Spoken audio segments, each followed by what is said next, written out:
Proverbs 22:6.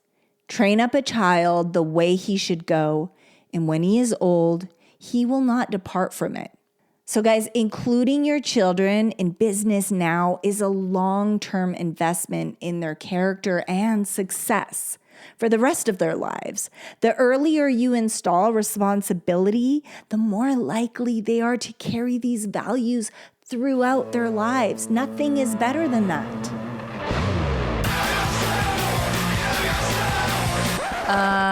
No. Ooh, that's better, right, babe? Yeah. She founded an architectural concrete company. He founded a $100 million clothing company. She took the world by storm as a social media star. He took the world by storm as a famous serial entrepreneur. Together we started a business. And had babies. Now we're figuring out the best ways to do both. Join us as we learn from other entrepreneurs going through the same life struggles. As they share their life hacks about success, love, kids, and everything in between. Everyone can tell you the risk, but an entrepreneur sees the reward. Quote by Robert Kiyosaki. Don't be intimidated by what you don't know. That can be your greatest strength. Quote by Sarah Blakely. Welcome to this week's episode of the Pretty and Punk Podcast. My name is Dan Caldwell, and I'm here with my beautiful wife and co-host Ildiko Ferenczi. Hi, you guys. We missed you. Yeah, we had a lot going on this week, but we still have a great podcast for you guys. And it's about that talk that every parent needs to be having with their kids, but it's not the talk that you think. It's the talk that we think you should have with your kids. But before we get into that. Before we jump into that. Hey guys, we hope you're enjoying today's episode of the Pretty and Punk Podcast. And if you are, and you haven't already, hit that like and subscribe button. It just takes a second. It means so much to us because it really helps the podcast get out there to more listeners like you guys. And if you know anybody it might help and you can send it to them, we really appreciate that too. We also love and appreciate your reviews. Even the babies look forward to them every day. If you share this episode on social media today, don't forget to tag us. We want to celebrate you because we know it's not easy being a parent in business, and the way that you juggle things makes you a superhero. That's worth a shout out. Together, we have a community of our personal followers as well, and we just want to put it out there. We want to show everybody that this juggle is possible, and you are our family, and we're so proud and grateful to have you a part of this family. So don't forget, all the links are below in the show notes. And thank you again, and let's get back to the show. So listen, teaching your kids the value of hard work and responsibility starts young. It has to start young, especially with everything going on in the world right now. When you include them, your children, in the family business, you're not just helping them grow skills, you're building leaders with confidence, independence, and a sense of purpose. And these are talks that we need to have while they're babies. We need to have them in the environment that we're dealing with. I feel so strongly about this. Yeah, but and every parent's not going to have a business to actually show them firsthand how things work. So what we encourage and what we did with Daniel early on, because we were in the midst of selling a business and starting another business. So we did show him. He did have. It was early on in that one business. Always involved. We had him shipping and doing some stuff. But there's other things that you can do. So don't get hard on yourself when you go for dinner. Don't just. And I'm not judging anybody out there. This is just a very mindful choice that we've decided to do, mostly because of myself. When we go to a restaurant or we're in the car, we're not watching anything. There's no tablets. There's no phone use. When we go for dinner, our kids are there with us. Okay? They're included in the conversation. They are to ask for things that they need. And even during the dinner, they order for themselves. They're having conversations with the owner of the restaurant, if we can track them down. They share the things that they loved about dinner. So you can really work on communication skills with your children. Also, the way that those people feel in the restaurant, you want to encourage your children to be able to lift someone's soul. I can't even express the joy in the chef's eyes or the owner of the restaurant when these little kids come and engage with them. Or maybe they go up to of course they're always in eyes, we can see where we make sure that they're safe. Let's put it that way. They're in eyesight, yeah. Yeah, they're in eyesight of us, but they go ask for a water, or just encourage them. Or if you're at the bank, encourage them to speak to strangers. Encourage them to speak to strangers and start getting comfortable with communicating with people in the real world. Of course, safely. And, we're always with our children, but I can see when they go communicate with people. Yeah, we want them in front of people having these conversations so they start to feel comfortable. And we knew, and that's why Daniel, that's the true reason. I think early on why we felt Daniel would be a speaker, because he was so good at it that we saw him speaking to people and changing people's lives, because people would come up to us and tell us, wow, your son, he communicates so well. And I've never met a 3-year-old that talks like that. And so that, I think, is the step number one. But then I think you have to get to the next step, which is that conversation about how business works. Yes. Because so many parents, it's not a curriculum in school, so nobody's going to teach your kids this. So if you're expecting your kids to learn this in school, if your kids go to regular school, they're not going to learn it there. And if you think that they're just going to, they're just not. And if you think they're just going to pick it up around you, even if you have your own business, even if you own your own business, you're running a company, whatever you're doing, they're not going to pick it up unless you tell them, you literally explain it to them. So I know that we sat Daniel down and one day and had this conversation. Yes. Well, when Destiny was old enough too, and had this conversation about how business works. What you need to do when you start to create a business, because we wanted him to have open. I call it walking around with your eyes open. I tell this to entrepreneurs when I speak to them about how. Anybody comes up to me and says, I'm trying to figure out what business I want to start, what I want to do. I said, you need to walk around with your eyes open and look for problems that you can solve, where you can create value in the world. You can look 100%. At something and you go, and now you see, like even just a few minutes ago, I'm not even going to say the business. I wish I could say the business because I think we might start it, but just like even a few days ago, we had this conversation about an idea because we had saw a video, we saw the problem, and we were thinking like, that's a problem for us too.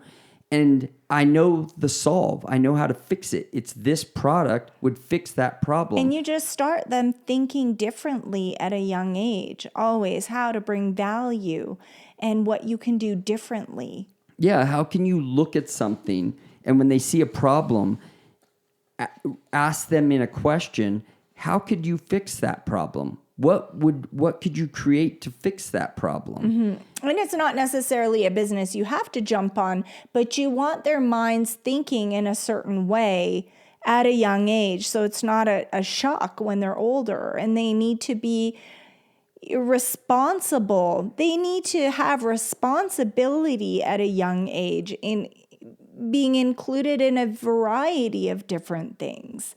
And also what we have done in our family is they buy their own things. And it doesn't necessarily have to be through, of course, this podcast, they feel it's their business because they are included. They help with the edits. They help with the quotes. They close out. They open up the show with us. So this is our family business.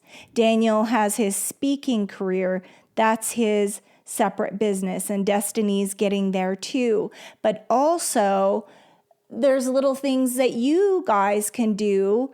Find the things around the house. I mean, Daniel and Destiny have a boutique and they sell their clothes that they've grown out of. Their toys that, and I always get, because Daniel is a boy and sometimes he will break things. And I explain to him, be careful with your things. He breaks things a lot. Just lately. He's been playing with things rougher. But I want to bring that to his attention where it bothers him when people waste food because he understands we do the shopping together. He understands how much food costs and he understands right now it's more expensive. And I have these conversations when I'm checking out. We're talking about how, come on guys. I mean, everything is so expensive right now, everything. And he hears it. So he gets frustrated when people waste food. So he's very careful when he orders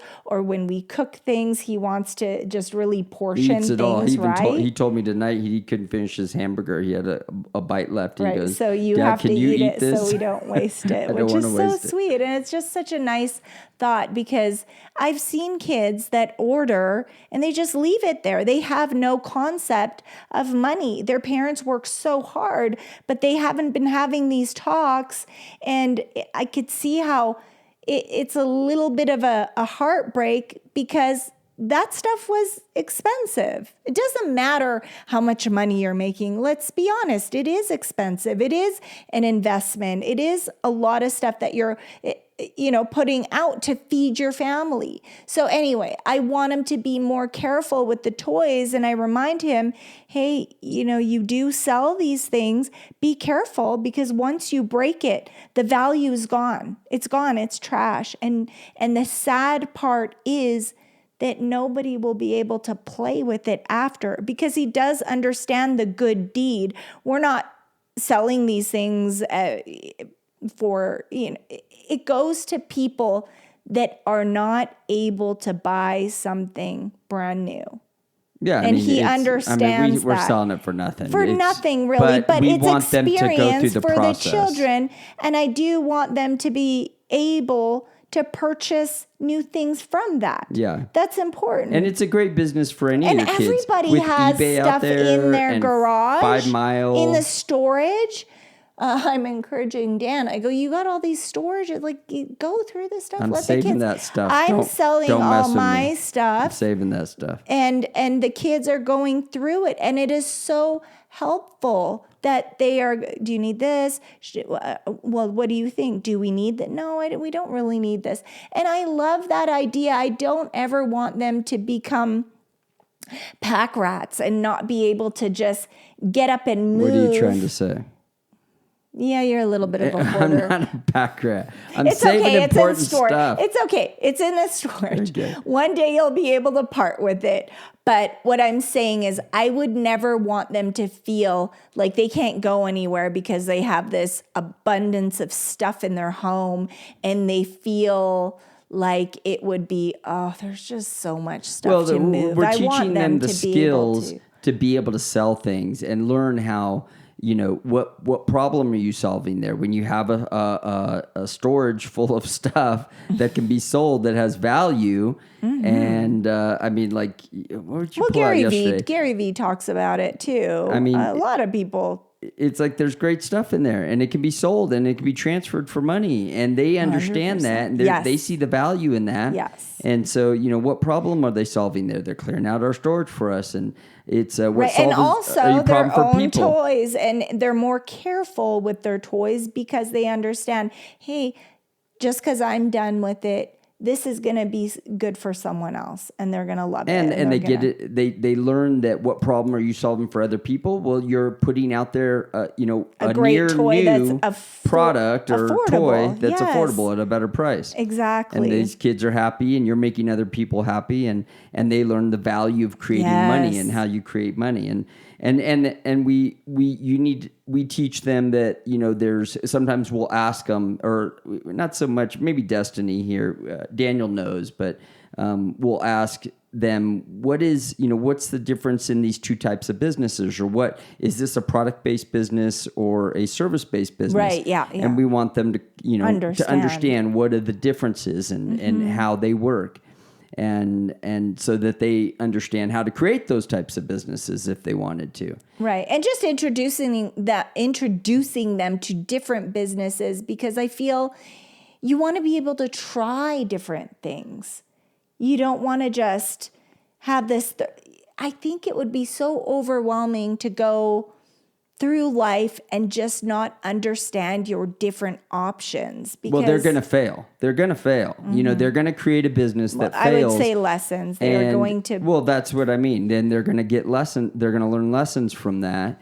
And you have to be able to fail. So they have to understand that they need new ideas, so that you're not going to just have one idea in the world. I have an idea. I for those of you who have an iPhone, I have a notes page of just ideas. When I come up with some crazy, stupid idea, I have like 50 ideas on there that have just come to me. And sometimes I give them out to people. Have you thought about doing this? Or have you thought about that? Or that sometimes when we're talking about, hey, maybe we should create a new business, or when we're coaching people, we'll give them an idea or something, not necessarily give them an idea. Because it's almost like they already know it, but they just need that confirmation, or everybody has this God-given talent, and it doesn't always have to be the same thing. Your God-given talent and your journey is going to change many times in your life. So never ever feel like, I was supposed to do this, and now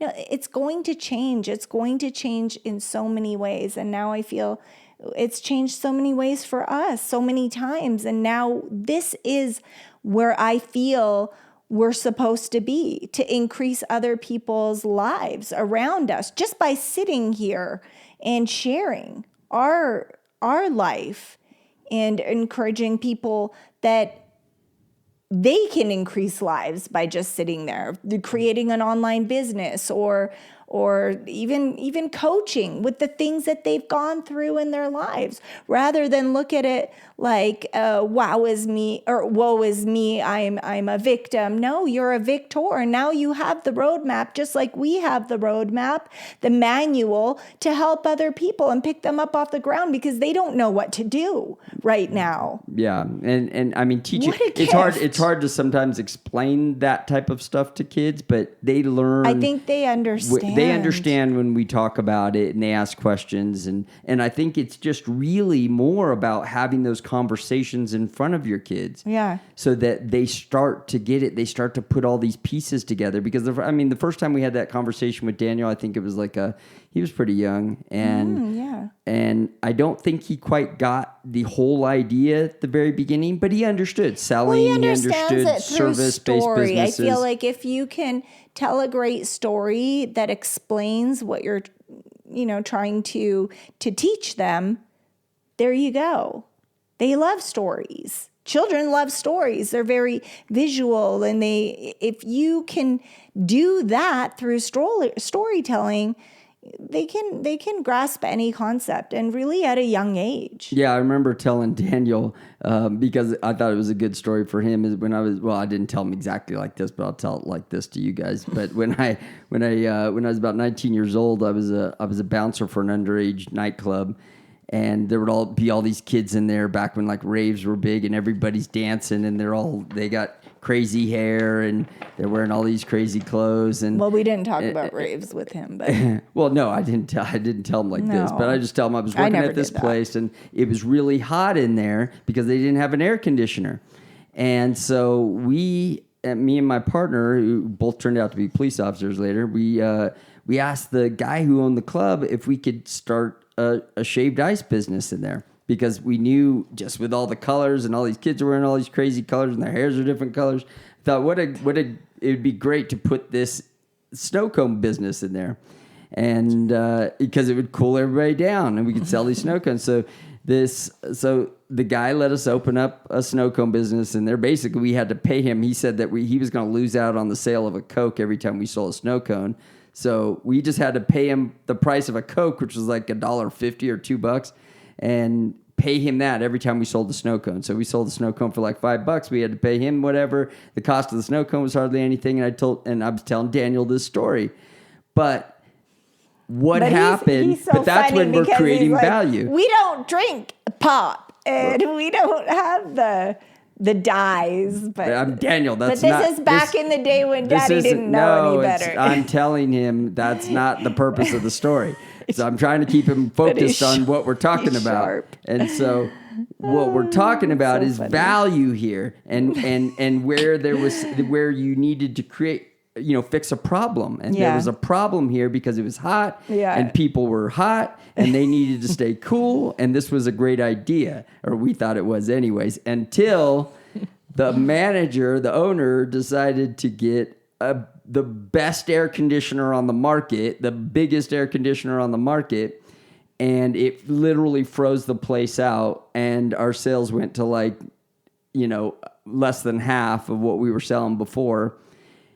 And they thought we were probably a little overpriced or something. But I was trying to explain to Daniel why it was a good idea when we started, but it wasn't such a good idea later. And how you can always look at situations. And then you pivot. You can pivot. And you pivot and at that point. Well, we pivoted by going out of business.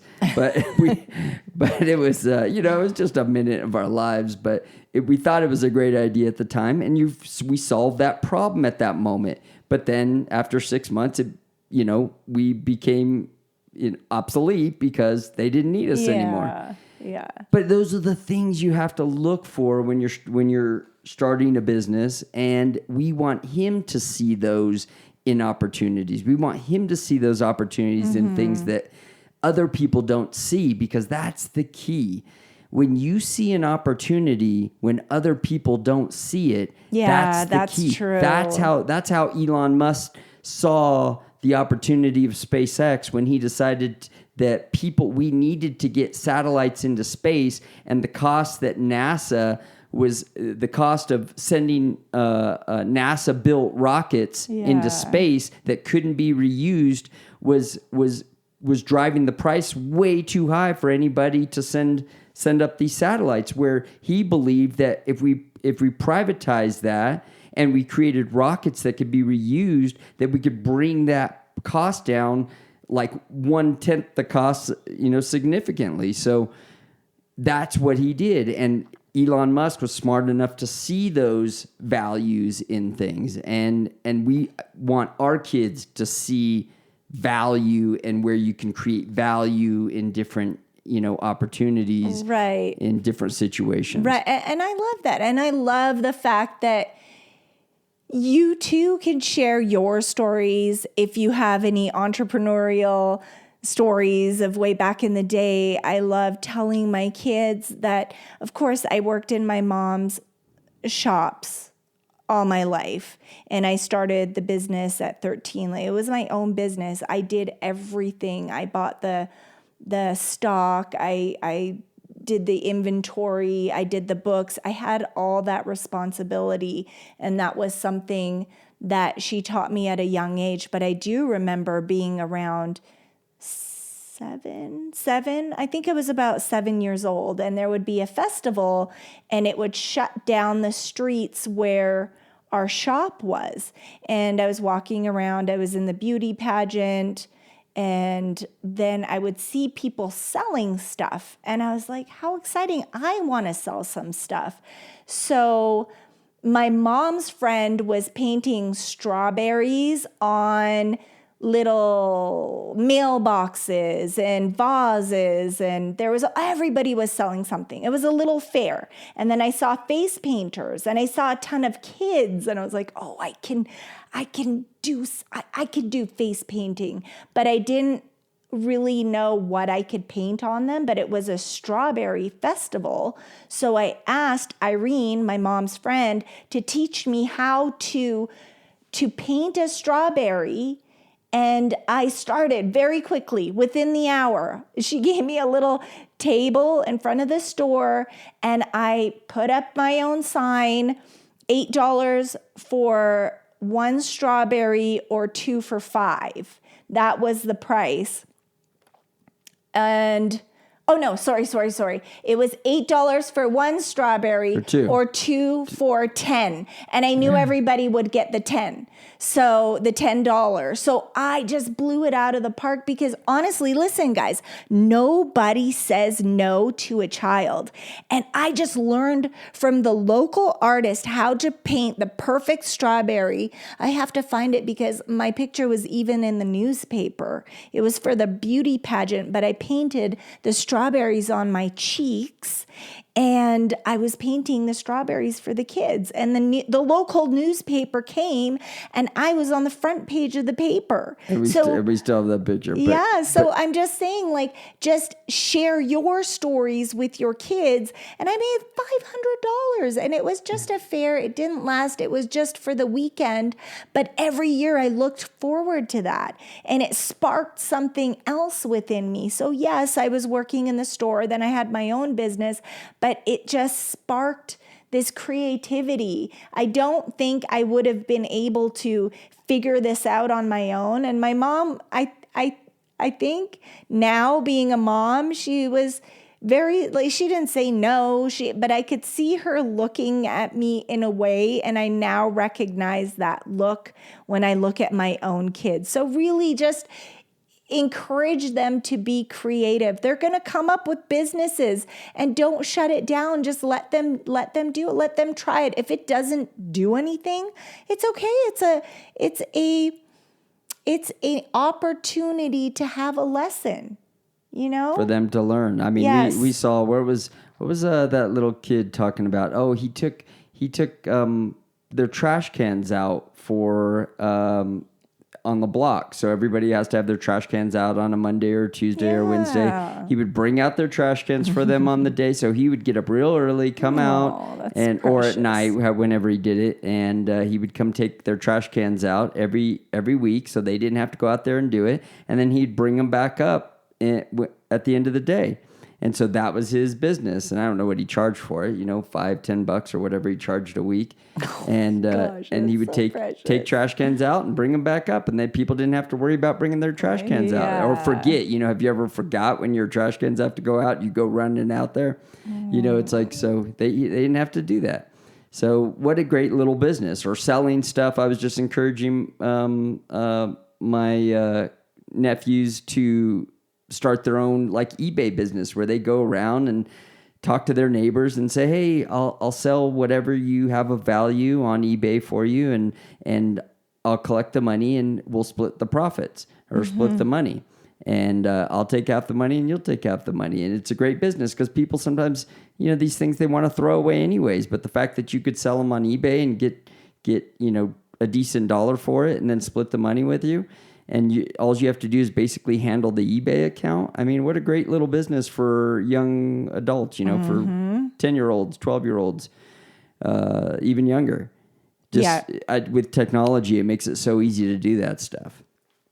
But another thing I want to talk about is where the money goes after the kids earn it.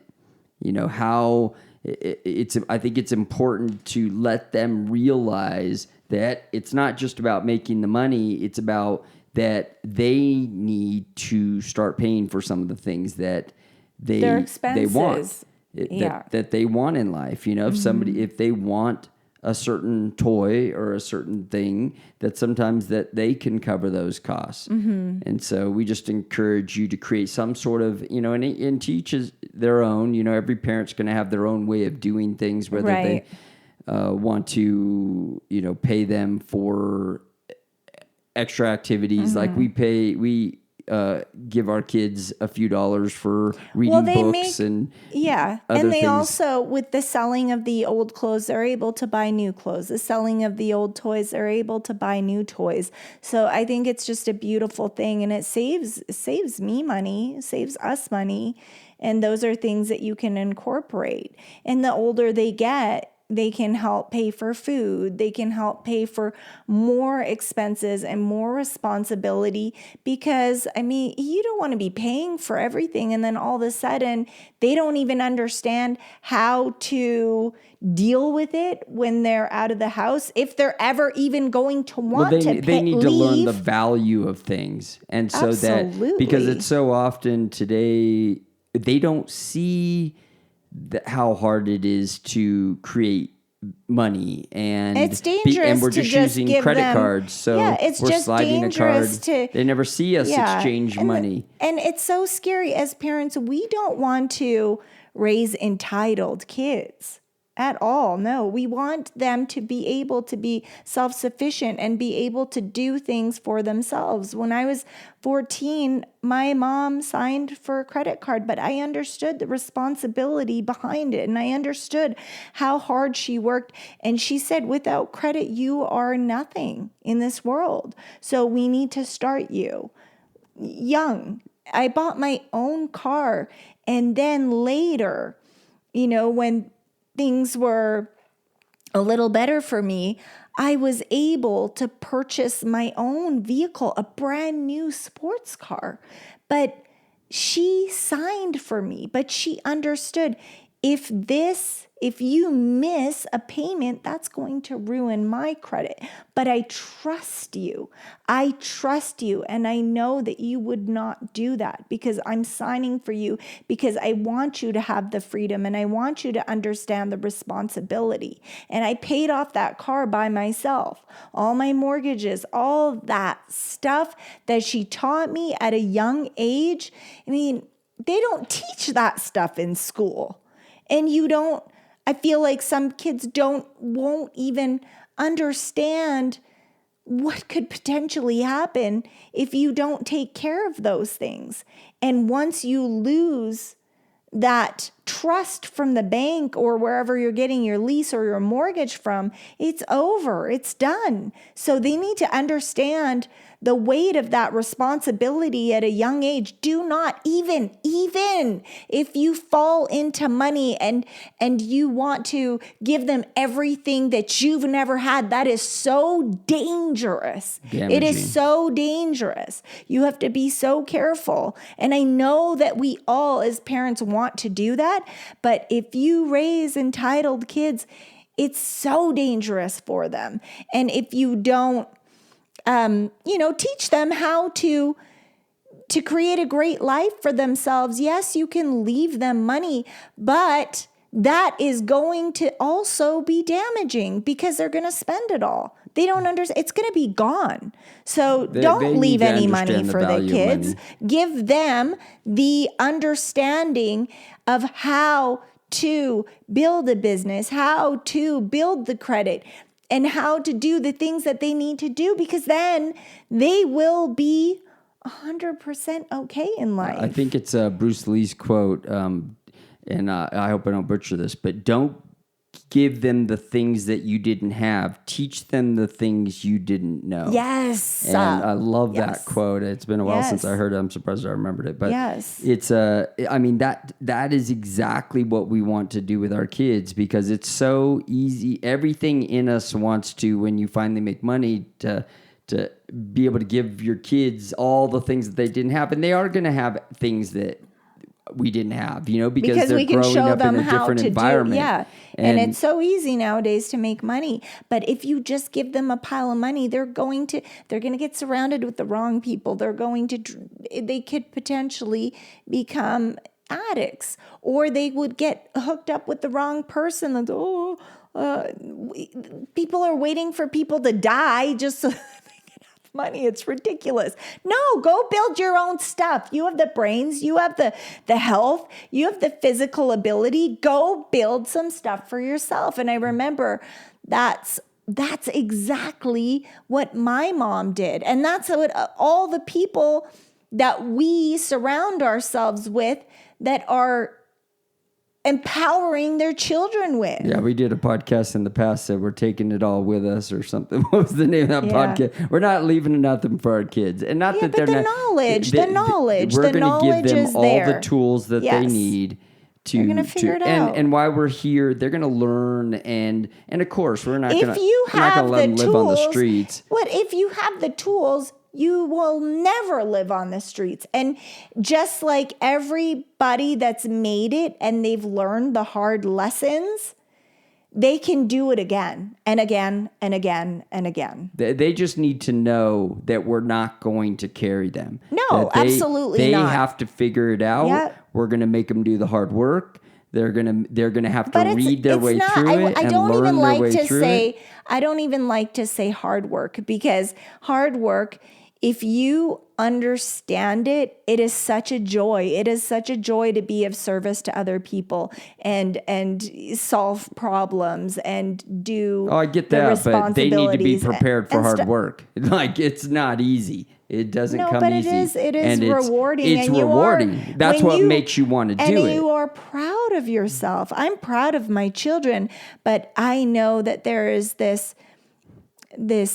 I mean, when Daniel spoke on the stage for 5,000 people, this is his business. And he was grieving his precious grandma, and he still wanted to go up there and speak. I don't think I could have done it. I would have. I just want to set his expectations. He said, "No, high. I got to do this. I got to do this for grandma. I got to do this for me." And he's 5 years old. He was 5 years old, and he had this kind of talk going on, and he was so proud of himself after in front of thousands of people. Yeah. I could not believe it. Could not believe it. And that was his preparation, I think he, after we having so many conversations with him or having keeping him in all of our conversations, yes, I really truly feel like he learned from those conversations, and it's the reason why he's becoming the person that he's becoming. This isn't anything unique or anything that any child can't do. If you work with them, they can do anything. They can run a business. They could do speeches. They could do whatever you work with them on. You need to coach them early. You need to coach them from a young age. And as they start creating money in whatever they're doing, it doesn't have to be a lot, but help them start to understand that they need to save some money. They need to have a spending account. Kind of like what would be today our checking accounts. They need to have a savings account, and then we feel like that you should have a tithing or a charity account. Something that you can use to give back to your church, give back to people. How can you help other people with that money? And we feel like that's super important. Yeah, because that's a really good feeling in the heart too when you give. That's and then, of incredible. course, there's always bigger lessons around financial literacy, like how credit works. We're going to have to do good a whole debt other and bad debt. But, that's all. Start with these things first. Just start including them in the conversations. Make sure, because nobody else is going to teach that to them. There's nobody else out there coming to save them. Mm-hmm. You have to be the one that steps up. Sit them down like a regular class. Sit them down on the couch and just talk them through it. Bring some visuals. Show them some ideas. Tell some stories. Have fun with it. And just really have fun with it. And role play. When they're younger, we used to role play. And we used to do the store. Yeah. We used to play store. Right. We do still role play, but I'm just saying when they're really young, when they're babies, the ice cream shop, the Melissa and Doug, and there's just so much you could do. But hold on. Yep. I hope you guys, that's it. He's giving me I'm like, you gotta go. So thank you guys for listening to this week's Pretty and Punk podcast. We hope you guys got something from that. Take this to your kids. Yes. Put this in front of your kids. Teach your kids, because we know how much you care about your kids. And if I'm telling you, if you don't teach it to them, nobody will. And it's important. It's important that they learn this stuff. So thank you guys for joining us, and we'll catch you guys next week. God bless you guys. Thank you for joining us. Thank you so much for listening to the Pretty and Punk podcast. We hope to see you next week. Make sure to like and subscribe. God bless. I appreciate you listening to the Pretty and Punk podcast this week. I hope you got something out of it. I hope to see you next week. I should join it to learn more stuff about the Pretty and Punk podcast. See you next week. God bless.